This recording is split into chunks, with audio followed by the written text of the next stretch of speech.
අයිබෝවන් අරණේ ආදරණීය දුවේ පුතේ අද අපි සාකච්ඡා කරන්න බලාපොරොත්තු වෙන්නේ අනුමාන බුද්ධ ධර්ම ප්‍රශ්න පත්‍රයේ ඔයගොල්ලන්ට තියෙන. ඉතින් දුවේ පුතේ මේ අනුමාන බුද්ධ ධර්ම ප්‍රශ්න පත්‍රයේදී අපි මුලින්ම සාකච්ඡා කරන්න යනවා අඟුලිමාල දමනය පිළිබඳව. අඟුලිමාල දමනයෙන් ප්‍රකට වන බුදු ගුණය කුමක්ද? බුදුරජාණන් වහන්සේගේ පුරිස ධම්මසාරථී බුදු ගුණය තමයි මේ අඟුලිමාල දමනයෙන් නිරූපණය කරන්නේ. බුදුරජාණන් වහන්සේගේ අඟුලිමාල දමනය නිරූපණය කරන්නේ බුදුරජාණන් වහන්සේගේ පුරුෂ ධම්මසාරථී ගුණය. සතර පෙර නිමිති නම් කරන්න. සතර පෙර නිමිති ගත්තාම මහල්ලෙක්, ලෙඩෙක්, මලමිනියක්, පැවිදි රුවක් කියන ඒවා තමයි අපි සතර පෙර නිමිති කියලා කියන්නේ. සිදුවත් කුමාරයාගේ ගුරුවරයා. සිදුවත් කුමාරයාගේ ගුරුවරයා කවුද? සර්වමිත්‍ර බමුණු පඬිතුමා. සමත භාවනාවෙන් ලැබෙන උසස් ඵල ධ්‍යාන ලබන්න පුළුවන්, අභිඥා ලබන්න පුළුවන්, අන්න ඒවා. ඊට පස්සේ බුදු පිළිමවල මුද්‍රා, විතක්ක මුද්‍රාව, අභය මුද්‍රාව, ධර්මචක්‍ර මුද්‍රාව, සැරියුත් මුගලන් අගසව් දෙනමගේ ගිහි කාලයේ නම. සැරියුත් ආමුදුරුවන්ගේ ගිහි කාලයේ නම අපි කියනවා කවුරු කියලාද? උපදිස්ස. මුගලන් ආමුදුරුවන්ගේ ගිහි කාලයේ නම කෝලිත. තුන්තරා බෝධිය නම් කරන්න. බුදු, පස්සේ බුදු, මහරහත්. උපතිස්සට අපි කියනවා තුන්තරා බෝධියේදී උපතිස්සයන්ට අපි කියනවා සාරිපුත්‍ර කියලා, කෝලිතයන්ට අපි කියනවා මුගල්ලාන කියලා. අසරණ සරණ ගුණය රජමාලාවට, පටාචාරාවට, කිතා ගෝධමීට පීඨ වෙන අවස්ථා. පුරිස ධම්මසාරථී ගුණය නොඑක් වන පුද්ගලයන් අවිආයුධ වලින් තොරව දමනය කරන ගුණය. නාලාගිරි ආලවක දමනය ගන්න පුළුවන්. අනනසුකය කියලා කියන්නේ ණය නැහැ. අතිසුකය කියලා කියන්නේ ධාර්මික උපයපු ධනයක් තියෙනවා. භෝගසුකය කියලා කියන්නේ ධාර්මික උපයපු ධනය පරිකරණය කිරීමෙන් ලැබෙන සතුට. මම තමනුයි අඹු දරුවනුයි. අනනසුකය කියලා කියන්නේ ණය නැහැ. අනවජ්‍ය සුකය කියලා කියන්නේ කය වචනෙන් වරදක් උනේ නැහැ කියන්නේ. සිංහලවාද සූත්‍රයේ නැගෙනහිර දිශාවෙන් දෙමෝපිය දූ දරු බටහිර දිශාවෙන් අඹු සැමි සම්බන්ධ. පස්සපච්චය වේදනා. ස්පර්ශය නිසා වේදනාව හටගනී. දැන් පච්චය කියලා කියන්නේ නිසා. තණ්හා පච්චය අවිද්‍යාව පච්චය තණ්හා. අවිද්‍යාව නිසා තණ්හාව ඇති වේ. නිරෝධෝ කියලා වචනයක් තිබ්බනම් වේදනා නිරෝධෝ පස්සෝ කියලා කියන්නේ වේදනාව නැතිවීමෙන් පස්සේ නැතිව යයි. නිරෝධෝ කියන වචනේ තිබ්බනම්.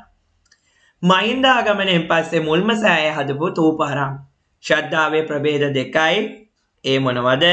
අමූලික ශ්‍රද්ධාව සහ ආකාරවතී ශ්‍රද්ධාව කියන ශ්‍රද්ධාවේ ප්‍රභේද දෙක අපි මේ විදිහට හඳුන්වනවා.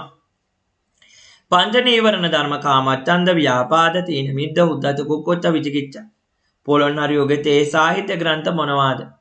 පොළොන්නරු යුගයේදී නම් අපි ලියන සසඳාවත, මෝදේවදාවත, අනුරාධපුර යුගයේ දීප වංශය වගේ කෘති මහා වංශය. සතර සංග්‍රහ වස්තුවට අයත් අර්ථචර්යාව. සතර සංග්‍රහ වස්තු තමයි දානීය ප්‍රවචනේ අර්ථචර්යාව. අර්ථචර්යාව කියන්නේ අර්ථවත් චර්යාව කියනමයි. යේ ධම්මා හේතු පබවාතේ සංහේතු කතාගතෝ තේ සංජයෝ නිරෝධෝ එවං බාදි මහසමන. යමක් හේතුවක් නිසා හට ගන්නවාද ඒ හේතුවත් ඒ හේතුව නැතිවීමෙන් ඵල නැතිවන බව තථාගතයන් වහන්සේ දේශනා. දාන පාරමිතාවෙන් නිරූපණය කරන වෙස්සන්තර සීල, සීල විමර්ශන, එක්කම්ම, මකාදේව, ප්‍රඥා උම්මග්ග, වීරිය වන්නුපත, කාන්තේ, ශාන්තිවාදී, සත්‍ය අපි කියන වට්ටක, අදිඨාන තේමිය, මෙත්තා කපිමග මානවක, උපේක්ඛා ලෝමාංශ. සතර අගතිය ඡන්දේ, ද්වේෂේ, බය, මෝහ. පළමු සංගායනාව, දෙවන සංගායනාව, තෙවන සංගායනාව. පළවෙනි සංගායනාවට හේතුව තමයි සුභද්‍රගේ අභද්‍ර වචනය, දෙවැනි එක දස වස්තුව, තුන්වෙනි එක දුසිල්වතුන් සසුනට එකතු වීම. එතකොට පළවෙනි සංගායනාවට හේතුව භික්ෂුන් 500යි, දෙවෙනි එකට 700යි, තුන්වෙනි එකට 10යි, හතරවෙනි එකට 500යි. ලංකාවේ මාතලේ අලු විකාරෙලියනේ සංගායනාව බුද්ධ ශාසනයේ සංගායනාවක් කියන්නේ මොකක්ද කියලා අපි මුලින්ම මේකදී සාකච්ඡා කියන්න ඕනේ. සංගායනාවක් කියලා කියන්නේ බුදුරජාණන් වහන්සේ විසින් දේශනා කරන ධර්මයේ විනය විසුණු වහන්සේලා එකට එකතු වෙලා සාකච්ඡා කරන එක. ඉතින් මේ සංගායනාවකදී වෙන්නේ ධර්මයේ සහ විනය ගොනු කිරීමක් සිද්ධ කරනවා. ඉතින් ඒකත් එක්ක විශේෂයෙන්ම පළවෙනි සංගායනාව නිසා බාණක පරම්පරාවල් ඇති වෙලා ධර්මයේ ව්‍යාප්ත වෙන තුන්වෙනි සංගායනාවේ හේතු වුණා. විශේෂයෙන්ම දෙවෙනි සංගායනාව නිසා විනය සම්බන්ධයෙන් ඇති වෙච්ච ගැටලුව සමේ නැති වෙලා මේ යටපත් වෙලා ගියා. ඒ කියන්නේ විනය සම්බන්ධව ගැටලු වලට විසඳුම් ලැබුණා. ඒ වගේම හතරවෙනි සංගායනාව නිසා ත්‍රිපිටකයේ ග්‍රන්ථාරූඪ වෙලා ශාසනය බොහෝ කාලයක් පවත්වා ගන්න එක හේතු වුණා. ස්තූප ආකෘති 6න් 2ක් නම් කරන්න. මොනවද? බුබ්බුලාකාර, ධාන්‍යාකාර, ඝටාකාර, ඝණ්ඨාකාර, පද්මාකාර, ආමලකාකාර ඒව තමයි ස්තූප ආකෘති. දැන් එතකොට ඊළඟට අපි බලමු ස්තූපයක කොටස්. දැන් බලන්න මේ තුන් මහල් පේසා 1 2 3න් තියෙන පේසා 4න් ධාතු ගර්භය 5 4ස් කොටුව 6 අපි කියනවා දේවතා කොටුව 7න් අපි කියනවා කොත් කැරැල්ල 8න් අපි කියනවා කොත 9න් චූඩාමාණික්කිය. මෙන්න මේ විදිහට අපිට මේ ස්තූපයක කොටස් ටික අපිට පෙන්වා දෙන්න පුළුවන් කමක් තියෙනවා. පැහැදිලිද? හරි. ඊට පස්සේ ඊළඟට දුවේ පුතේ අපි අවධානය යොමු කරනවා ඊළඟට ශ්‍රී ලංකාවේ කලා ශිල්පීන්ගේ කලා කෞශල්‍ය බුද්ධ ප්‍රතිමාව තුළින් නිරූපණය වන අය. ඉතින් බුද්ධ ප්‍රතිමාවල් ගත්තාම අවකොණ බුද්ධ ප්‍රතිමාව ඊට පස්සේ සමාධි බුද්ධ ප්‍රතිමාව වගේ බුද්ධ ප්‍රතිමා වලින් ඇත්තටම හොඳට නිරූපණය කරනවා මේ ඒක හේතුව තමයි දැන් මේ බුදුරජාණන් වහන්සේගේ තියෙන අපරිමිත ගුණ සමුදාය මේ බුද්ධ ප්‍රතිමා වලින් නිරූපණය කරන බුදුහාමුදුරන්ගේ මහා කරුණාව දෙතිස් මහා පුරිස ලක්ෂණ. ඉතින් ඇත්තටම මේ කලා කෞශල්‍ය නිරූපණය වෙනවා. සිංහල වාද සූත්‍රයේ බටහිර දිශාවෙන් අඹුසැමි සම්බන්ධය පෙන්වනවා. බිරිඳ විසින් ස්වාමියාගේ ගෙදරට සලකන්න ඕනේ. ගෙදර වැඩ කටයුතු අනලස්ව කරන්න ඕනේ. පරපුරුෂය සේවනය කරන්න, ස්වාමියාගේ ධනය ආරක්ෂා කරන්න ඕනේ. ස්වාමියා විසින් බිරිඳට කරන්න ඕනේ, ගරු කරන්න ඕනේ, අවමන් කරන්නේ නැහැ, අලංකාර වස්ත්‍ර ආභරණ ආදී අරන්. අන්‍යෝන්‍ය වශයෙන් යුතුයකම් ඉටු කිරීමෙන් ඇති වැදගත්කම. ඇත්තට සමාජය කියලා කියන්නේ පුද්ගලයන් දෙදෙනෙක් හෝ ඊට වඩා වැඩි පිරිසක් නේ. එතකොට මේ සමාජයේ උතුරු දිශාවෙන් යහළු මිත්‍ර යුතුයකම්, නැගෙනහිර දිශාවෙන් දෙමෝපිය දූ දරුවෝ, බටහිර අඹුසැමි, ඒ වගේම උඩු දිශාවෙන් යහළු මිත්‍රාදීන්, යට දිශාවෙන් සේවක සේව්‍ය. මේ විදිහට යුතුයකම් සහ වගකීම් මිශ්‍ර සිද්ධ වෙනකොට දියුණු සමාජයක් සමාජය තුළ ගොඩනැගෙනවා. දසපාරමිතා දාන, සීල, නෙක්ඛම්ම, ප්‍රඥා, වීරිය, කන්ත, සත්‍ය, අදිඨාන, මෙත්තා, උපේක්ඛා මේව දසපාරමිතා. පාරමිතා පූර්ණයේ පාරමී, උපපාරමී, පරමත්ත පාරමී කියලා ආකාර තුනකින් සම්පූර්ණය කරන්න ඕනි. දෑමි සමාජයක් ගොඩනගා ගැනීමට යුතුයකම් වල තියෙන වැදගත්කම. ඇත්තටම සිංහලෝවාද සූත්‍රයේ ඇසුරින් තමයි මේකට ලියන්න ඕනේ. දැහැමි සමාජයක් කියලා කියන්නේ දරුවනේ අන්‍යෝන්‍ය යුතුයකම් හා වගකීම් මිශ්‍ර සිද්ධ වෙන පංචශීලයේ රකින්න සමාජයක්. එහෙනම් සමාජ ස්තර 6 ලියලා ඒවල එකිනෙකා අතර වෙන යුතුයකම් ඉෂ්ට වීමෙන් යහපත් අන්‍යෝන්‍ය වශයෙන් යහපත් සමාජයක් ගොඩනගෙනවා කියලා. දැන් බිරිඳ විසින් ස්වාමියාට ඉෂ්ට වෙනවා නම් යුතුයකම් ස්වාමියා පරපුරුෂය සේවනය කරන්නේ, ගෙදර වැඩ හොඳට කරනවා නම්, ස්වාමියා බිරිඳට ගෞරව කරනවා නම්, ආමන් කරන්නේ නැත්නම් අන්න එතන දහපත් දැහැමි සමාජයක් ඇති වෙනවා. මහින්ද ආගමනයේ මෙරට පාලනය කරන කාලයේ තිබිච්ච හිටපු රජුරෝ දේවානම්පියතිස්ස දුමින්ද ආගමනය කියන්නේ සංඝමිත්තාතරණින් වහන්සේ අතර භික්ෂුණීන් වහන්සේලා 18 කුලයක් එක ලංකාවට වැඩම කරන එක. ඒකත් එක්ක ලංකාවේ ගෘහ නිර්මාණ ශිල්පය එහෙම ඇති වුණා. ඊළඟට මහින්ද ආගමනයෙන් අපිට ලැබිච්ච දායාද තමයි අපිට අක්ෂර කලාවක් හම්බුණා.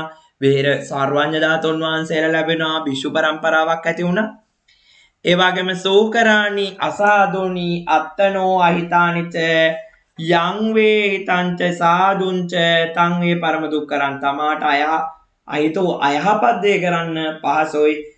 යම් දෙයක් තමාට වැඩදායකද යහපත පිණිස පවතීද එවැනි දේවල් කරන්න ඉතා පහසුයි. ඒ වගේම තව ගාතාවක් තියෙනවා අත්තනාව කතම් පාපං අත්තනා සංකිලසති අත්තනා කතම් පාපං අත්තනා විසුද්ධි සුද්ධි අසුද්ධි පත්තත්තාඤ්ඤමඤ්ඤෝ විසෝදේ. තමන් කරන ලද කුසලයෙන් තමන්ගේ සිත පිරිසිදු වෙනවා, වගේම තමන් කරන අකුසලයෙන් තමන් අපිරිසිදු භාවයට පත් වෙනවා. ඒ කියන්නේ කෙනෙක් පිරිසිදු කරන එක අපිරිසිදු කරන එක තවත් කෙනෙක්ට කරන්න පුළුවන් දෙයක් නෙවෙයි. ඒ නිසා ධම්මපදයේ ගාථා ටික හොඳට බලාගන්න. දව ගම්මපදයේ තියෙන ගාථාවන් පුතාලා.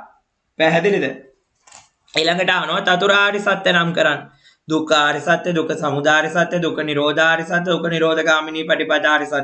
දුක්ඛ සත්‍ය දුක්ඛ සාමාන්‍ය දුක්, වෙනස් වීම නිසා හටගන්න දුක්, විපරිණාම දුක්, සංස්කාර නිසා හටගන්න දුක්, සංස්කාර දුක්ඛ.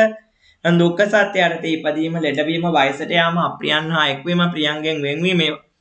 ඒකට චතුරාර්ය සත්‍ය ගැටළු निराකරණය සඳහා යොදාගන්නේ කොහොමද?